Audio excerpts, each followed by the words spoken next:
Salve, salve galera, beleza? Hoje o papo vai ser sobre este monstro de rendimentos chamado CACR11, tá? Pessoal, esse fundo imobiliário aqui, ele é voltado para aquele investidor que tem um perfil mais arrojado, ou seja, aquele investidor que está disposto a se expor a riscos maiores em troca de um prêmio maior, tá? A gente vai ver que este fundo imobiliário aqui talvez seja o fundo que mais distribuiu rendimentos aí nos últimos 12 meses, né? A gente está falando de uma média de R$ 1,35. Então a gente percebe que ele é um fundo que entrega assim rendimentos altíssimos, porém, claro, ele está exposto a riscos maiores. E quando eu me refiro a riscos maiores, apenas para citar dois exemplos, tá? O cupom médio deste fundo aqui é de 13%, tá? IPCA mais 13%. Esse aqui talvez seja o único fundo da bolsa que tem um cupom tão alto como esse. Então, se por um lado esse cupom acaba trazendo mais receitas para o fundo, quando a gente olha para outra ponta dessa corda, para o outro lado dessa ponte, a gente tem a empresa, né? A empresa lá, a construtora, que tem que arcar com uma despesa de IPCA mais 13%. Então, em épocas de Selic alta, como as que nós estamos passando agora, é muito mais difícil tomar empréstimo hoje, muito mais difícil financiar imóveis, adquirir imóveis. Então, isso acaba contribuindo para uma possível inadimplência. Isso ainda não ocorreu nesse fundo, tá? Diferentemente aí de fundos como Deva, como HCTR, esse fundo aqui não vem sofrendo com inadimplências generalizadas, tá? Então isso aqui é uma tranquilidade que os cotistas do CACR11 acabam tendo. Por isso é importante que você entenda que este fundo aqui, o ideal é que ele componha aquela pequena parcela do seu portfólio de fundos mais arriscados, né? Como aí o RPR, como o próprio HCTR, o Deva, que tem sofrido bastante aí nos últimos meses, né? Talvez este fundo aqui seja o único que bata de frente com o RPR, tá? Hoje em dia, tanto em questão de rendimento, quanto em questão de relatório gerencial, que este aqui, vou ser bem honesto para vocês, eu gosto bastante, acho as informações aqui muito legais, a gente já vai dar uma olhada nisso, e também em questão de gestora, né? Claro que este fundo aqui ainda tem muito a provar, é um fundo recente, não tem nem 3 anos de bolsa ainda, né? Acho que está caminhando para o seu segundo ano, então assim, tem muito caminho pela frente ainda, precisa se provar muito, sobretudo quando a Selic começar a cair, a gente vai ver que ele tem uma pequena parcela aí do seu portfólio atrelado ao CDI, apesar desse fundo aqui ser um fundo de inflação, tá? Mas enfim, né? Trazido todo esse contexto, entendido que este fundo aqui ele tem que compor a sua parcela de fundos mais arriscados, não deposite todo o seu capital em fundos arriscados como esse, tá? Tenha sempre a consciência de que o seu portfólio precisa estar sempre diversificado, beleza? Bom, sem mais delongas, vamos entrar aqui para as características deste fundo. E eu destaquei aqui as taxas. A gente está falando aí de 1% ao ano de administração. É uma taxa ok, né? Tá até um pouquinho abaixo aí dos seus pares high yield. E ele tem uma taxa de performance também de 20% do que exceder 110% do CDI. Esses fundos high yield, eles costumam sim ter taxas de performance um pouquinho salgadas. É o caso aqui do CACR11, mas ele ainda assim está dentro dos seus pares, tá? Então não vejo nenhum absurdo aqui nessas taxas, sobretudo por ser 1% de administração e não 1,30%, por exemplo, como no caso do BARI11, né, que foi o último vídeo aí que eu trouxe para vocês. Percebo que ele está sendo negociado aí com ágio, né? O valor patrimonial da cota é de R$ 103,02, e o valor de mercado aí no final do mês de maio foi de R$ 106,98. Então ele é um dos poucos fundos imobiliários de papel que está sendo negociado acima do seu valor patrimonial, tá? Para vocês perceberem como o mercado tem valorizado demais este fundo aqui.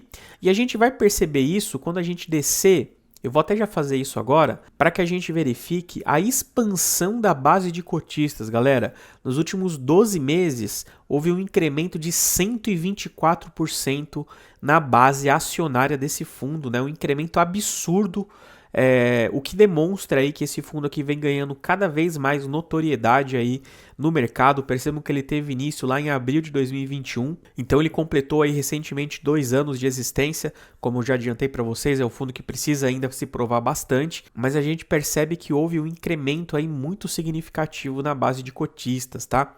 Eu vou descer um pouquinho aqui, só para mostrar para vocês logo de cara as características do portfólio deste fundo.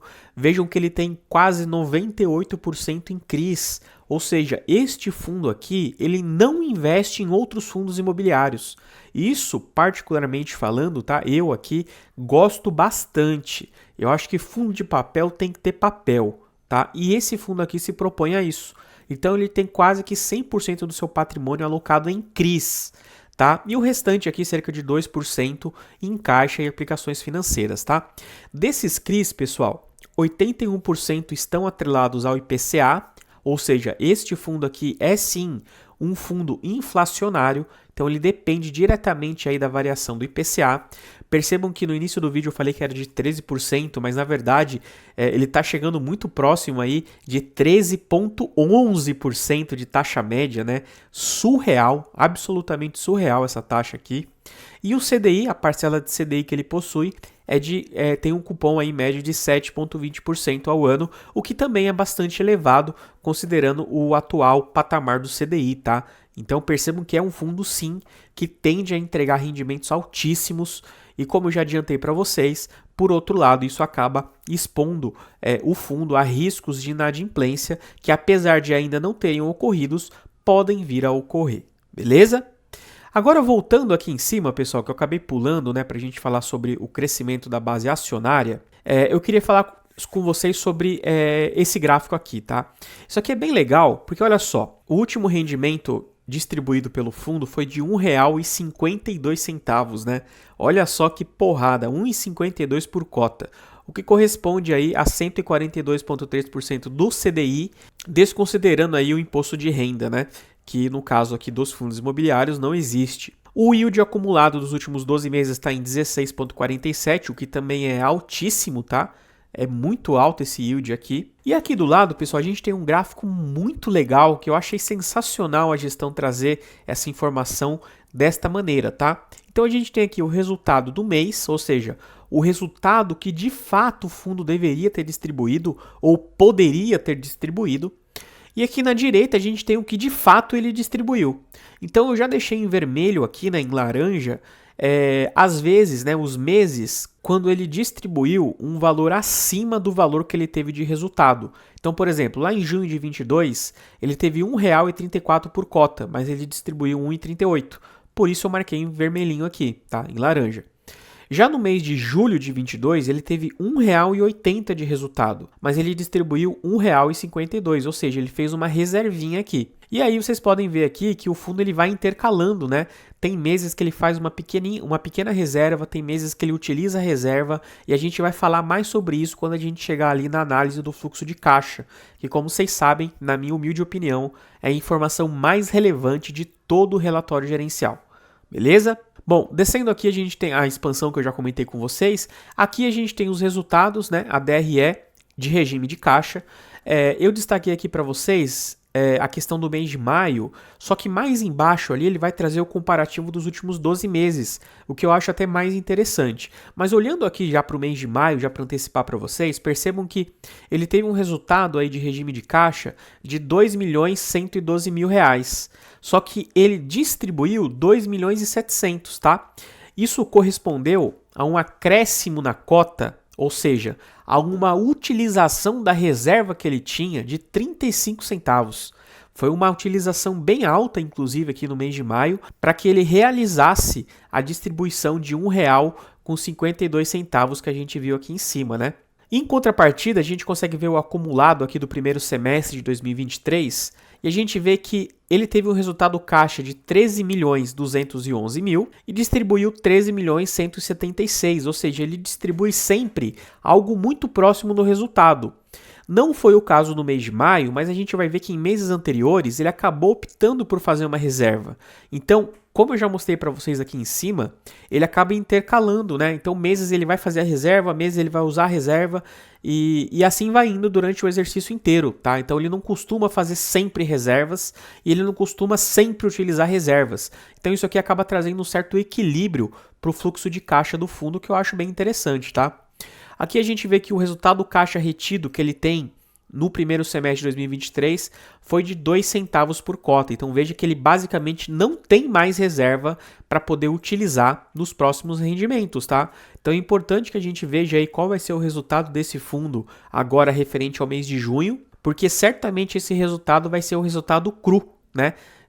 Basicamente não vai ter como o fundo utilizar aí suas reservas para incrementar o valor a ser distribuído, beleza? Agora aqui a gente consegue ver, comparando, eu falei que era com os últimos 12 meses, mas na verdade é com os últimos 5 meses, tá? Mas já é legal que a gente consegue fazer um comparativo. Então veja que mais um ponto positivo aqui para o fundo, né? Ele poderia muito bem se restringir a esse pequeno DRE aqui resumido do regime de caixa, que inclusive vários fundos fazem dessa forma, tá? Mas não, ele aqui embaixo resolveu destrinchar e comparar com os últimos meses. Então eu trouxe aqui o comparativo com o mês de abril.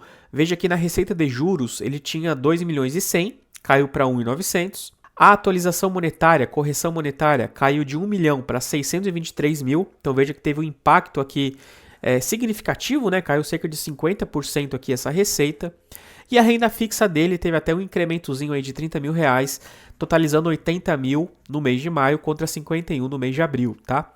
Aqui a gente tem as despesas administrativas, 188 mil, as operacionais de 58 mil reais, e aqui a gente tem a taxa de performance do segundo semestre de 2022. Então a gente percebe aqui que houve o valor de 250 mil destinados aí à taxa de performance, tá? E isso acabou, claro, influenciando o resultado final do fundo, que a gente já viu que foi de 2 milhões 112 mil, né? Aqui em cima a gente havia visto, ó, 2 milhões 112 mil reais. E aqui, só complementando a informação e comparando com o mês anterior, né? Veja que no mês anterior ele teve um resultado de 3 milhões e distribuiu 2.700, ou seja, ele conseguiu fazer uma reserva aqui no mês anterior de 19 centavos.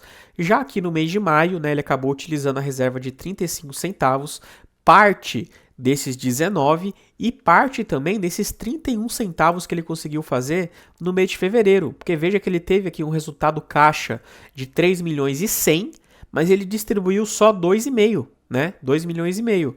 Então ele conseguiu fazer aqui no mês de fevereiro um provisionamento, aí, uma reserva de lucro de 31 centavos, o que acabou contribuindo para que ele conseguisse utilizar esse valor tão grande, né, pessoal? 35 centavos por cota em um único mês é um valor muito significativo, né? E ele conseguiu utilizar aí para pagar essa porrada de R$ 1,52, tá? Se ele não tivesse utilizado essa reserva de 35 centavos, o fundo teria distribuído, a gente pode ver aqui embaixo, né, a composição a R$ 1,05 de juros, 34 de amortização, 4 centavos de renda fixa e teve 35 centavos aqui que foi utilizado justamente das reservas, tá?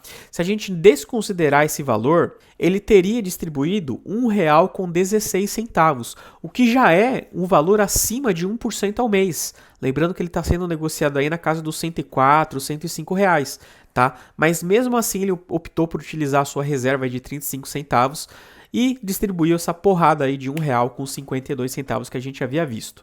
Aqui a gente tem a composição desses rendimentos que foram entregues.